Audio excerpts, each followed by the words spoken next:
Milroe for Heisman. Arch Manning as the starting quarterback. And when will Quinn Ewers return? Is South Carolina get screwed by the refs? Is LSU finally finding their running back? We got that and a whole lot more on another great edition of Overreaction Monday for week number 3. What's going on, ladies and gentlemen? My name is Lucas Hill here of SEC Unfiltered. Make sure you like, share, and subscribe to us here at SEC Unfiltered. And make sure you turn on those bell notifications so that you are notified for every time we post a new video. Also, check out the podcast version of this episode over at secunfiltered.com. And also, while you're there, why not check out some cool new articles from the best staff for the best SEC entity on the internet. Make sure you follow us on the socials, Instagram, Facebook, X, and TikTok. This episode has been brought to you by our good friends over at Prize Picks. Going over to prizepicks.com and use code SECU at initial sign up to get $50 instantly when you play your first $5 or more lineup. That's code SECU to get those easy $50. Let's start it off. Let's just get this thing rolling. Let's start off with the Texas Longhorns. If many of you know, Quinn Ewers goes down with an injury. The severity of it, we are not quite sure. But how about Arch Manning coming in? Throws for 223 and 4 scores and added a 67-yard rushing touchdown. Didn't miss a beat whatsoever. And remember, Manning entered the game with just 12:19 left in the second, 9 of 12 in the blowout victory. In that first snap, it's a touchdown. So if I'm Texas, here's my overreaction. Manning's now earned some playing time, and there's now a quarterback competition in Austin, Texas. I don't quite know yet, to be honest, because we don't know what the severity of Quinn Ewers' injury is quite yet. Because if you remember, he's started 25 games throughout his career. He's dealt with some injuries before. Remember, he had a sprained SC joint back during his freshman year that kept him out for 3 games and had that same shoulder injury last year as well. So I think it may be the same thing from what we saw. Steve Sarkisian said after the game that he's in good spirits. He was playing good football. Hopefully this isn't long-term, because they need as many healthy, good players as we can for this journey that we're on right now. So, look, it doesn't get easier for Texas down the stretch, because as soon as you get to October, that's when things start to get real. You get Oklahoma on October 12th. You get Georgia October 19th. So these next 2 games between ULM and Mississippi State, they should be warm-up games to see if Arch Manning is to start, and I do expect him to start these next 2 games, depending how Quinn Ewers is for the Oklahoma game and how he performs, will determine whether or not who will be the starter the remainder of the season. How about the Tennessee Volunteers? I mean, this offense is unbelievable. It's unbelievable. They put up 66 in the first half alone. Holy cow. And I don't even know if Nico Iamaleava played the entire game. Deshaun Bishop, Dylan Sampson, Peyton Lewis, all combining for over 300 yards rushing. Iamaleava ends up with over 200 yards of total offense and a score. Gaston Moore gets some playing time. Jake Merklinger gets some playing time against the Kent State team that, by the way, is coming off of that loss to St. Francis in Pennsylvania. So, yeah, this Tennessee offense is legit. They are a national championship contender. Now, they do get a little time off before, or excuse me, no, they don't get any time off. They get the Oklahoma game next week. College game day will be there. First big test of the year. How does Tennessee's offense explode against this Oklahoma defense that pretty shocked me big time against Tulane? I thought that Tulane's offense was going to come in and be consistent with an Oklahoma team. But no, Oklahoma's defense really did well. Held them to 279 yards of total offense. We'll see. We'll get to them. How about right now? How about the Oklahoma Sooners? Come out, they get to a 21-0 lead early going before the half. Hold it on through the rest of the game. Tulane really never got close. Like I mentioned, held them to 279 yards of total offense. The interior of that offensive line finally showed out. 8 of 16 on third downs. Yes, you finally passed the 50% third down mark. Finally. You don't make too many mistakes. You don't have too many penalties. Look, your offense did great. Jackson Arnold surprised a lot of people. Ran for almost 100 yards and 2 scores. Also finished with 169 yards through the air and the score and an interception. But man, how about Jackson Arnold showing off his dual threat capability? It's going to be a fun battle between the two young bucks and Nico Iamaleava and Jackson Arnold. But with this being in Norman, you would think the crowd noise would be a factor, especially for Tennessee. But I do think the advantage does go to Tennessee because of just how deep this defense is and how explosive this offense can be against a struggling Oklahoma defense. Yeah, they played Tulane. They played well against their offense, but this is just a whole different monster, and I expect Tennessee to come out with the victory. The Georgia Bulldogs. Wow. Who expected this? This was a defensive slugfest. This was an ugly game.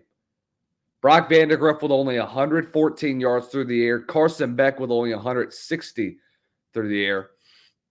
I'll tell you what, I came into this game as having Carson Beck as my Heisman favorite going into this one. Now it's kind of dipping a bit. I think he fell to either second or third behind Jalen Milroe and Jackson Dart. Who expected Georgia's offense to just have 262 yards of total offense? They got dominated in the rushing game. If you look overall, you would think that Kentucky would have done just enough to beat this team. 23 first downs to just 12 for Georgia. 9 of 16 on third down to just 5 of 13 for the Bulldogs. But look, when you have an offense like Kentucky that really hasn't shown much, and to be honest with you, as much as Bush Hamden has with experience in the offensive backfield, this isn't the guy that you wanted. This isn't the type of OC that Mark Stoops wanted. But if I'm Georgia, I need to get my run game more involved. I need to keep pounding away with Trevor Etienne, Branson Robinson, and Nate Frazier and company, especially against a team like Kentucky. I thought that that he was going to come in and sling the rock around. Now, guess what? Georgia gets a week off. Guess who they got in 2 weeks? The Alabama Crimson Tide. From how they performed today against Kentucky, you've got a couple weeks to recover. You got some time to look back. What did you do wrong? What did you do right? Dude, they were very resilient. I mean, early in the fourth, Branson Robinson gets the go-ahead touchdown. But overall, they just could not find any consistency on either side of the ball. I mean, that was unbelievable to see what we saw during that game. Is it something to be concerned about if you're Georgia? Let's just see how Alabama played. Let's get to them now. Jalen Milroe may have just etched himself into the Heisman conversation. Look at what he put up. He toyed around with South Florida last week and then comes out and dominates. 12 of 17, 196 and 3 scores, 14 carries, 75 yards and 2 scores. Ryan Williams still continuing to put up those video game numbers as a 17-year-old. 4 receptions, 78 yards and a score. Jeremy Bernard adds a touchdown, and so does Josh Cerveas. Holy cow. Look at the firepower that Alabama has. Not only with Jalen Milroe and Ryan Williams, Jam Miller's showing out. Justin Haynes will get his carries. Defensively, I wouldn't be too worried. LT Overton had a sack during the game. Keon Sabs makes some big tackles. Malachi Moore, Deontay Lawson, Jihad Campbell. All of those guys got after Wisconsin, and they got after Braden Locke. It sucks what happened to Tyler Van Dyke. Is that a reason why Wisconsin was in a bind after he went down? I don't know. The injury bug continues to hit Tyler Van Dyke, and it's struggle. And it's been a struggle. I thought this was going to be a closer game than what people thought. I thought that Wisconsin's offense was going to do just enough. I thought with Van Dyke, with how he had been playing recently, I thought he was going to finally turn it up at the next level, going up against a team like Bama, and then they just punched him straight in the mouth. I mean, what a job by Kalen DeBoer, what he's done with Jalen Milroe and enhancing his game, still giving him that dual threat capability, but also letting him take some shots down the field. The Ole Miss Rebels showed out in their icy whites this past game against the Wake Forest Demon Deacons. They get a little break with Georgia Southern, and then they go play Kentucky to start off SEC play for them. Look, once Jackson Dart plays actual SEC play, now you got to start taking him seriously for a Heisman conversation. Because, I mean, this dude is putting up some gaudy numbers. Put up 377 and 2 scores, just the 1 interception. Henry Parrish had a heck of a game. 23 carries, 148 to go along with 2 scores as well. Once you got out of the first quarter, it was over with. Ole Miss's defense got after Hank Bachmeier. He had no answer for what this stingy Ole Miss defense was bringing. Jared Ivey finishes with a pair of sacks. Suntrain Perkins with a sack. Lewis Moore with a half a sack. So with J.J. Pugs as well. Walter Nolan was disruptive as usual in the interior. Look, Ole Miss is probably the most complete team in college football, and yet they haven't played anybody just yet. But Jackson Dart's already with 1,100 yards, 8 scores to just the 1 interception that he threw yesterday. But look, he's going to be continuing to put up these numbers as the season goes on. Expect nothing more from him. I mean, this is just probably one of the best quarterbacks in the SEC, but he's not going to get the Heisman recognition that he deserves because he's not playing stiff competition. The Missouri Tigers, I thought going into this game, I thought that this was going to be a double-digit win. I thought that Missouri was going to slow the Boston College hype train down. I thought that, their lone win over Florida State was just a fluke, and I thought that they wouldn't really do much other than that. And boy, Boston College came in and punched him in the mouth early. Thomas Castellanos took off for a quick score early in the game. But, I mean, other than that, that's really it. I give kudos to this Missouri defense for shutting down Castellanos after the first half because they got after him quick. Luther Burden with another 100-yard game. Nate Knoll finishes with over 100 yards rushing. That's what you needed to do. You needed to be consistent. You got to get the football to number 3, and you got to let them work. Once Missouri got it back to within 14, that's when you knew the game was about to go into Missouri's hand. That's when you knew that this was over with, that there was no way that this Boston College team was going to be able to come back and compete with Missouri. But I'll tell you what, Boston College exposed some weaknesses in that Missouri secondary as well. Caught them lacking for a big touchdown earlier in the first half. Kamari Morales got down in the red zone and got a score. But look, Missouri's offense is just once they get into a rhythm, then you're going to see more of what you saw in the second half for Missouri. Play Vanderbilt this upcoming weekend, so we'll see how their offense continues to develop as the season progresses. Going on to the Oklahoma Sooners. Now, we mentioned them earlier. And I also mentioned about how I thought the interior of their offensive line was going to struggle against Tulane. And I thought that this would be a good opportunity for Tulane to expose the interior of their offensive line. And Oklahoma did better than I thought. Jackson Arnold had a heck of a game. Over 250 yards of total offense to go along with 3 scores all around. Look, Jackson Arnold has played with 3 different variations of an offensive line in 3 career starts, I believe. That's unbelievable. But yet this offensive line with a third-string center, with an injured offensive line that has yet to really get healthy majority of the season, goes 8 of 16 on third down.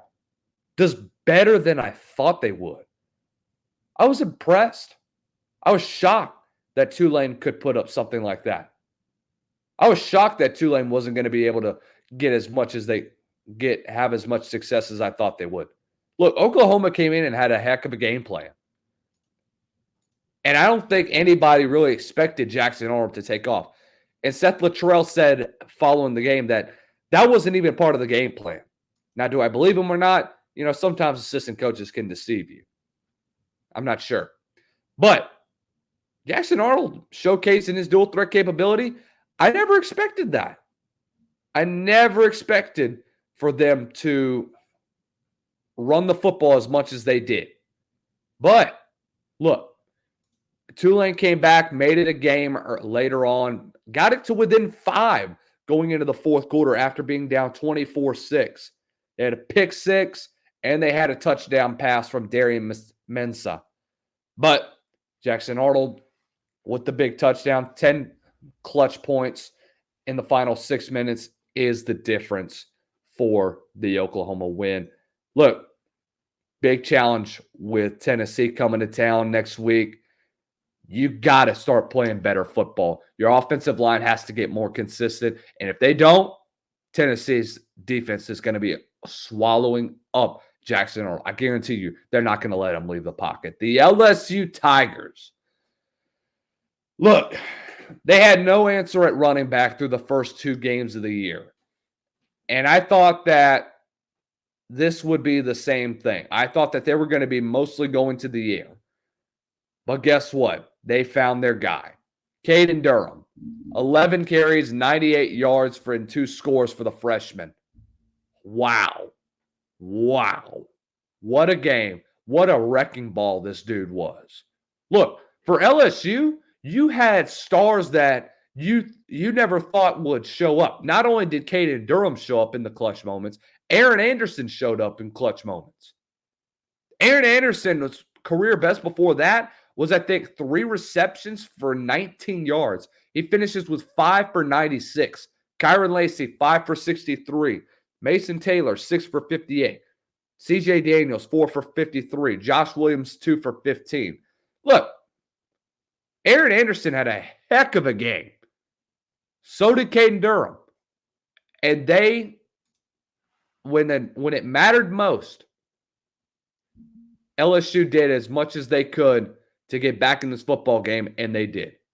After being down 17-0, and the momentum's quickly shifting to South Carolina. After South Carolina played beamer ball, got a big block punt, your defense gives up Lenore Sellers' touchdown. I mean, you've had mistakes majority of the game. And look, maybe the referees gifted you with some costly penalties on 2 pick sixes that really could have turned the tide in the South Carolina Gamecocks' favor. And I would be having a different conversation. Look, I was ready to put up a card that said I was right about LSU in front of a camera. And I might still be right about LSU. I don't know yet. But from how both teams played, South Carolina much so deserved to win that football game. LSU had no business even winning this game. Look, I thought that this was going to be Lenore Sellers' coming out party. But if you take away the 75-yard touchdown, 9 carries for 13 yards and 1 score to go along with 9 of 16, 113, and an interception. Look, he did fairly well against this LSU defense, despite what the stats say. He did extremely well. But you got to start getting the running game going more. Rocket Sanders had a heck of a game against this defense. I was shocked to see Rocket Sanders have his way with how LSU played. 19 carries, 143, and 2 scores. Yeah, half of that came on that 175-yard touchdown. But look, if you looked on that touchdown run, look at the hole that their offensive line created. That was unbelievable. But if you're LSU, you're lucky to get a win like this. Braden Swinson has 3 sacks. Savion Jones has a sack. Sage Ryan has a big sack. Your defense buckled down for you in big situations after your offense gifted South Carolina with some opportunities to score and put the game away. Look, LSU's got a lot to work on. You have a lot to work on the offensive line. You have a lot to work on with your pass game. But look, you found a guy. Caden Durham had a heck of a game, and I'll expect the same thing to happen when they play Old USCLA next week and when South Alabama comes to town to close out the month of September. Now let's talk about the Gamecocks. I don't know what's going to happen with Lenore Sellers. We haven't heard much from his ankle injury. Look, we'll see what happens with his injury. I don't know what Shane Beamer has said about this injury. It sucks. You could see him limping. He tried to go back in for the second half. You could tell that ankle was bothering him. Trying to run without limping. And look, he was still hurting really bad. Because when you looked at the sideline, he was trying to jog, and then, boom, you felt something pop, chucked the football at the ground, and then only played 3 plays in the second half. Look, in the first, this is a jaw-dropping stat to me. In the first half, South Carolina had 265 yards of total offense. In the third quarter, the Gamecocks had 1 yard. 1 yard. So, I don't know if this is what LSU's defense did. Yay, you won without Lenore Sellers. There's a reason why Robbie Ashford doesn't start over Peyton Thorne. Robbie Ashford played pretty poorly. All he had to do was just hand the football off to Rocket Sanders and then look back. Come on. You know that there was something wrong. And it's going to suck without Lenore Sellers the next couple of weeks. So now you're looking at this offense and you're thinking, all right, we got to rally behind Robbie Ashford. We got to go back to the option. That's probably your only opportunity that you're going to have success on the offensive side of the ball. Him and Rocket Sanders should be fun. Look, your offensive line has to get better, though. You have to be able to get opportunities and score with those 2 guys, especially on the option game. 13 penalties, it's hard to win with something like that. That was an ugly game on both sides. Both sides really, really struggled with those stupid penalties. You had the 2 turnovers that were called back. Both could have led to 14 points and really could have put this game away if you're South Carolina. But look, at the end of the day, South Carolina's got a long uphill battle. They play Akron next week. Then you get Ole Miss in 2 weeks as well. So we'll see what happens with them. I don't know how they're going to do without a guy like Lenore Sellers. And if I'm Shane Beamer, I am worried. I'm worried about how my team's going to play for the next couple of weeks because those penalties really hurt you at the end of the day. The Texas A&M Aggies came out and dominated the Florida Gators. Get off to a 20-0 start. You go up 33-7 in the third, and then after that, you knew it was over with. After that game, it was done. You knew that this was going to be it for Billy Napier, especially after this game. You had to beat Texas A&M, and you just fell flat on the offensive side of the ball. Graham Mertz struggles for the majority of the game. Only ends up with 195, a touchdown, and an interception. But look, DJ Lagway didn't play great himself. 6 of 13, 54, a touchdown, and an interception. Florida finished with the 301 yards of total offense. They get outrushed 310-52. That is unacceptable. That is pretty pitiful. Amari Daniels, Le'Veon Moss, guys like that, they dominated the ground game. But look, the biggest storyline was Connor Wagman. Was he going to be able to play in this game? He was a day-to-day availability. We would see how he would perform during practice. But how about Marcel Reed, the redshirt freshman, coming in and was the X factor in this game? 11 of 17, 178, 2 scores, and added 83 yards on the ground. Uh-oh, another quarterback battle is on their way. Wow. What a game that he had. I mean, he cooked this Florida defense. Florida had no answer for Marcel Reed in the option, for the RPO. He's perfect for the Colin Klein offense. And the guys talked about this Saturday when they did their recap. Look, Marcel, we could be in for another quarterback battle. As good as Connor Wagman is, and as good as he's done all of last year, and despite this poor start that he's had, Marcel Reed came out guns a-blazing.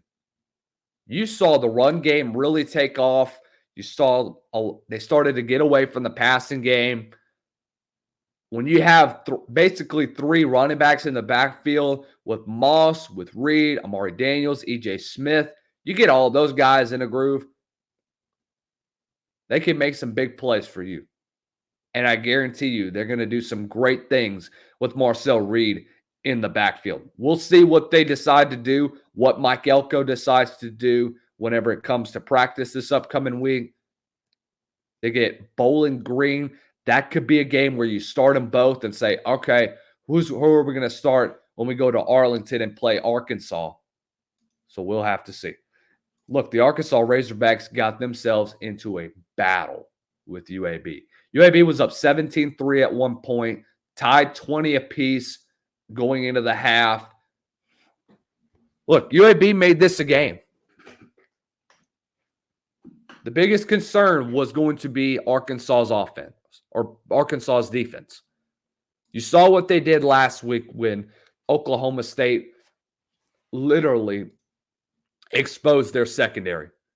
Jacob Zeno from UAB, what a game. 23 of 32, 235, and 3 scores. I will have to say, I'm impressed. I'm impressed by how UAB performed in this game. I thought that Arkansas was going to be able to run gung-ho over this team. But guess what? That didn't happen. They got into a battle early. Their defense let up. Taylon Green has a costly interception that leads to points. Look, they struggled throughout this game. They struggled to get anything going. But Jaquindon Jackson, Taylon Green, the run game that those two combined is the difference that leads to an Arkansas victory. Is there concern in Fayetteville? They play Auburn this upcoming weekend. Auburn's got a backup quarterback. They've got Hank Brown. How does their defense perform? You have to be concerned about this secondary if you're Arkansas, because you're going to get exposed with those deep threat receivers that they have. And look, brand new quarterback. We'll see how he performs. We'll discuss him in a little bit and see how he did when Auburn faced New Mexico. Going on to the Vanderbilt Commodores. Could the Diego Pavia hype train be over? I think it is. You forced Diego Pavia to go to the air. 18 of 33, 272 scores. Obviously, he didn't do as bad as people would think. He really did. But look, that fourth quarter got crazy in a hurry. Look, Georgia State gets off to a 12-3 lead earlier. Look, defense gave up too many big plays. You got away with it against Virginia Tech, but you obviously couldn't get away with it for long. When you play Georgia State, I'm surprised that this was as close as people thought because, look, they took away Diego Pavia's ability to run the football. He forced him to throw the – and look, he had guys down the field. Eli Stowers had a great game, 9 receptions, 110 and a score. Junior Sherrill had some big catches down the stretch. Quincy Skinner had some big catches. A.J. Newberry had the big 53-yard reception. Now you're concerned if you are Vanderbilt. This was an even game majority of the time. But the biggest thing, 9 penalties for Vanderbilt. I think majority of them were offsides penalties as well. Majority of them were false starts or offensive line-wise, you were just discombobulated all over the field. So, is the optimism done for Vanderbilt? I thought that Clark Lee would be coach of the year if they won 5 or 6 games. If they made a bowl game, Clark Lee would be coach of the year. Unfortunately, look, Diego Pavia doesn't run the football as much. Stifled the Commodores' offense. Been dealing with some injury throughout the week. DeRicky Wright, Zaylen Wood was down during the game. Corday Sendor was struggling with injuries. Look, the bowl game is going to be much harder to achieve after this loss. You had to win this ball game in order to even get to a bowl game. So now you have to win at least 3 SEC games. You're looking at Auburn, Kentucky, and South Carolina. So now it goes from winning just 2 SEC games to make a bowl game. Now Vanderbilt's in a bind. If Vanderbilt doesn't close the season off on a high note, Clark Lee's done, and so will Vanderbilt's hopes for a bowl game. The Kentucky Wildcats defense is elite, but their offense is obsolete. That's been the mantra for majority of teams. That's just for Kentucky, and that's also for South Carolina. Look, Kentucky's front four got after Brock Vandagriff, forced a lot of pressure on him as well. They didn't run the football as much as you would have liked to. Look, Brock Vandagriff was under pressure majority of the game, but I'll tell you what, their run game was really dominant. Demi Sumo Karagabi, 22 carries, 98 yards, averaged 4.5 yards a carry. I do think he came from North Carolina State, and he was a dang good running back for the Wildcats during that time. So, I mean, Kentucky has to get something going on offense. Let me just be honest with you. I do think Bush Hamden's tenure doesn't last past this year. The offense just doesn't fit with Brock Vandagriff under center. Your offense fits more for a dual threat type of quarterback, unfortunately. Remember, he was fired after they lost the Las Vegas Bowl whenever he was at Washington. And look, I don't know if Washington even had Jake Browning during that time, but even then, this offense isn't for Brock Vandagriff. Bush Hamden may not last the rest of this year. Maybe he doesn't maybe if he does last this year, he doesn't last after next year. Bush Hamden just isn't the offensive coordinator that Kentucky has been looking for.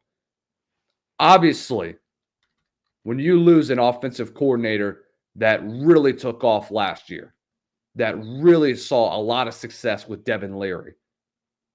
Liam Cohen was a heck of an offensive coordinator. Coming from the Rams, comes to Kentucky and makes Devin Leary look like a draft pick. And now, if you had kept him, maybe you would have done the same thing with Brock Vanderbilt. But unfortunately, that's just not the case. The Auburn Tigers. Now, this was a close game early on. It was 17-13 going into the half, and then Auburn just explodes.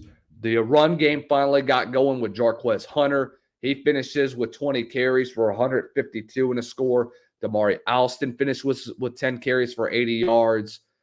Hank Brown in his first start of the year, 17-25, 235, and 4 scores. Not bad. But look, your big play receivers really didn't show out as much. Perry Thompson with only the 1 reception. Keandre Lambert-Smith with 2. Rivaldo Fairweather with 3. Camden Brown with 4. What's crazy is there's no Cam Coleman. I do think that he was hurt, I want to say. I don't think he played in this one just because that I think he was dealing with a hamstring problem.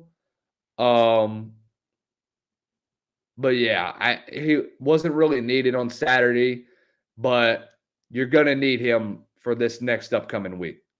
You're going to need Coleman as soon as possible. You're going to need for Hank Brown to put up those same numbers that you saw against New Mexico. I know it was against a New Mexico team that is terrible, but look, going up against Arkansas where it's going to be a stifling defensive battle, I do think that you're going to expect a guy like Hank Brown to sling the rock around against a struggling secondary in Arkansas. I think that the big play receivers that they have, I do think that Auburn will have their way against Arkansas. I think that's the reason that they'll probably get to 3-1 on the season as well. The Mississippi State Bulldogs look like garbage.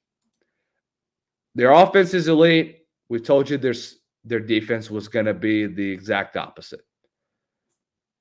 And it sucks to see that because this is a good Mississippi State offense. Put up over almost 400 yards of total offense, but guess what? Defense almost gave up 500. Problem is they really don't have a solid running game. Johnny Daniels, who is the transfer from Colin Community College, was one of the top running backs in the country according to the JUCO rankings. He had a pretty good game so far, put up over almost 60 yards rushing. I think he could have gotten a lot more carries throughout the game. But look, Blake Shapen was under duress throughout the entire game. He really couldn't get much going. But so far, I think you do find your weapons. Kevin Coleman, who had a big game. We talked about him last week as a SWAC freshman of the year. Mario Craver had a good season. He was the 4-star recruit. Look, you got to get your playmakers the football, but if you're Mississippi State's offense, if you're Mississippi State's defense, you are concerned because you got burnt. Toledo got off to a 35-3 lead going into the third quarter. And after that, it was over with. Mississippi State just could not recover after that horrid start.